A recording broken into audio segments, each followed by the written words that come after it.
agaasimaha guud ee wasaaradda qorsheynta qaranka ee Soomaaliland iyo mas'uuliyiin ka socota wasaaraddaasi ayaa magaalada Berbera ku qabtay kulan ballaaran oo ay ka qayb galeen mas'uuliyiin ka kala socotay hay'adaha kala duwan ee laamaha dawladda iyo sidoo kale mas'uuliyiinta degmooyinka gobolka Saaxil. kulankan ayaa waxa uu ahaa qaybinta buugga qorshaha qaranka qaybtiisa saddexaad ama NDP3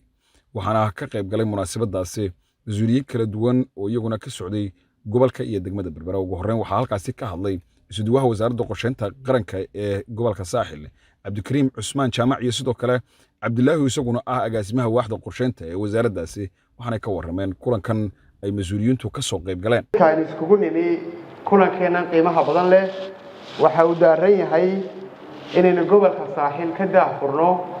ama aynu ku qaybino buugaagta qorshaha horumarinta qaranka ee saddexaad NDP3 waxa uu bilaamayaa 2023 ilaa iyo 2027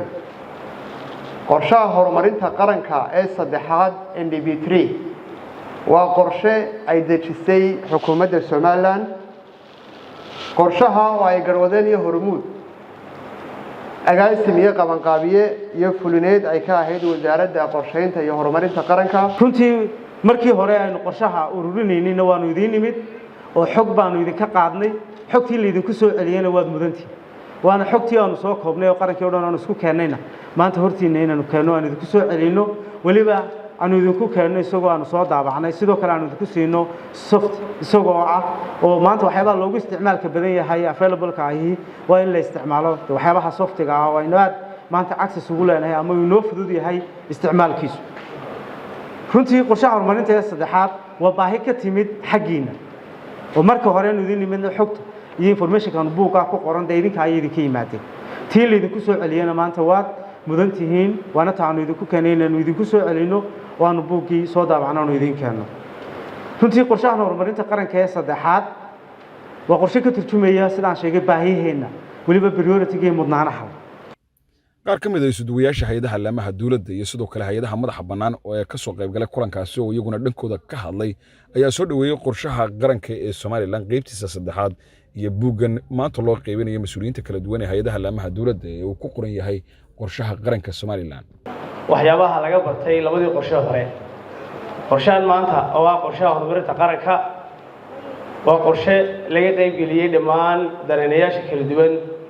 hadday tahay hay'adaha qaranka hadday tahay hay'adaha maxalliga hadday tahay hay'adaha caalamiga iyo bulshadaba ka soo ahaan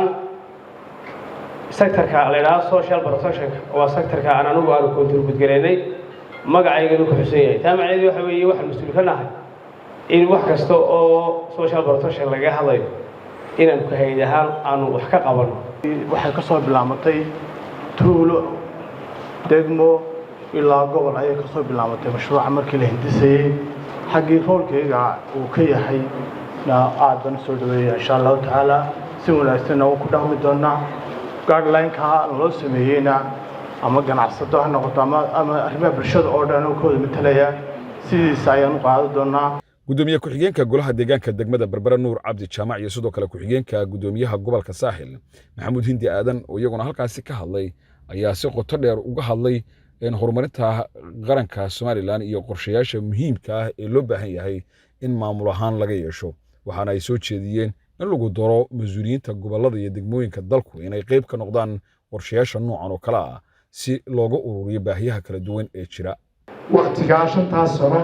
kadib halkay gaarayna xaaladdeenu runtii waynu ognahay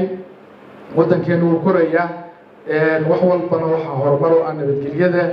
iyo horumar kasta inuu raadinayno ilaahay waxaan ka baryaynaa nabadgelyada inoo siyaadiyo buuggaana aan dabaqno sidoo kale waxaan xoojinayaa in buuggan regionally ama gobol ahaan ama degmo ahaan aynu helno guidelines-kiisi kale waa national plan-kii marka maayarka tusaale ahaan degmada Madheera ama Laasciidle waa inuu haystaa national plan-ka u qorshaysan sanadkan. kolley wasaaraduhu waxay leeyihiin agaasimo waaxeed qorsheyneed bay leeyihiin waxaan ku boorin lahaa agaasimayaasha qorsheynta ee wasaaradaha markay qorshaha dejinayaan institution kasta ama wasaarad kasta ama hay'ad kasta qorsheeda dejinayso inay ka soo qayb geliso isuduwayaasha gobollada u jooga markay dhameeyaan ama dhadhaweeyaan si isaguna ugu darsado qorshaha gobolkiisa waxna looga qaato waxna looga tago waxna wax guud bay noqon doonaan marka taana horta waa soo jeedin lahaa oo inta badan isuduwayaasha gobollada jooga dushuma wax lagaga keenaa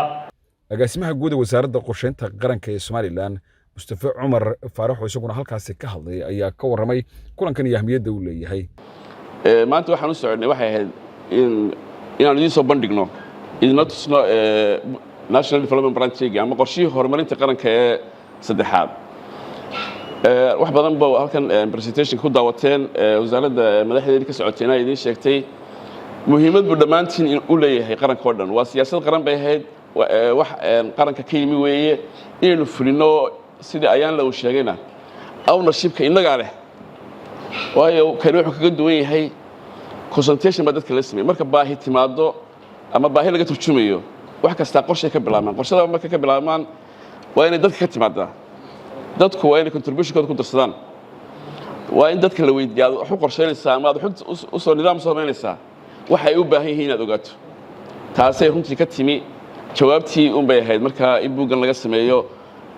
sida aan idin ballan qaadinana waxa weeye annaga wasaarad qorshe ahaan annagu mashaariic badan ma fulino xagga fulinta ma lihin laakiin planninkeedii iyo qorshaheedii baan leenahay iyo dabagalkeedii iyo coordinationkeeda